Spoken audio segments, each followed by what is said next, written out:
Com o advento dessas tecnologias, tecnologias relacionadas a machine learning, até a questão de realidade aumentada, como que os professores são impactados com a utilização dessas tecnologias no dia a dia? Quais são os principais desafios dos professores nessa interação que os alunos vêm tendo com as tecnologias? Eu acho que o principal desafio que o professor encontra, na minha concepção, é como eu integro essa tecnologia na minha prática pedagógica e dentro da sala de aula, tá?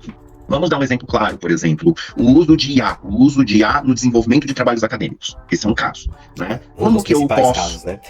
É um dos principais casos. Como que o docente lida, por exemplo, com a utilização de IA utilizada por alunos no desenvolvimento de trabalhos acadêmicos? Isso a gente pode extrapolar um pouquinho, depois a gente pode comentar isso dentro do campo de pesquisa, especificamente para IA, que você tem que criar um manual de boas práticas. Você poderia, por exemplo, às vezes o professor, ele olha, mas esse trabalho pode ter sido feito por uma IA. Ele pode passar por detectores de IA. Só que esses detectores não são 100% confiáveis, não tem uma acurácia de 100%, certo?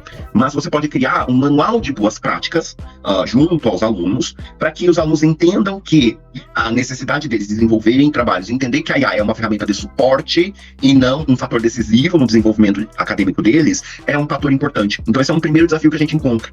O segundo desafio que eu vejo nessa interação tecnológica é que os alunos hoje, eles estão mergulhados dentro de uma área mais tecnológica, principalmente envolvidos dentro de redes sociais, que a gente fala principalmente, e como fazer com que a aula seja interessante ao aluno, de forma ativa e de forma com que o aluno ele consiga aprender conteúdo dentro de um formato de sala de aula que a gente encontra hoje, né? Perfeito. Então, o desafio aqui entra num desafio de prática pedagógica, que a gente pode chamar assim.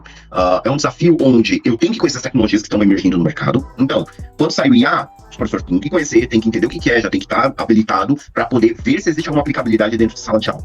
Perfeito. Se eu estou aprendendo, por exemplo, utilização de modelos de machine learning, que é algo já demandado pelo mercado, como que eu vou integrar essa utilização de machine learning em um exemplo, em um exercício, em alguma atividade pedagógica,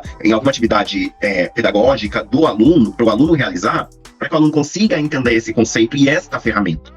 Porque hoje, talvez o grande desafio dentro da educação, principalmente quando eu recebo os alunos, é fazer com que eles entendam que eles têm que aprender um conteúdo, que eles têm que aprender esse conteúdo, porque é diferente, a gente fala de aprender e aprender. O aprender é eu conheço o conteúdo, o aprender é eu conheço e retenho esse conhecimento, né? Como que eu consigo aprender esse conteúdo, mas o aluno também tem que estar atento a uma prática tecnológica adotada pelo mercado. Exatamente. Isso é importante. Exatamente. E isso, o docente tem que estar bem atualizado nessas práticas, nessas ferramentas.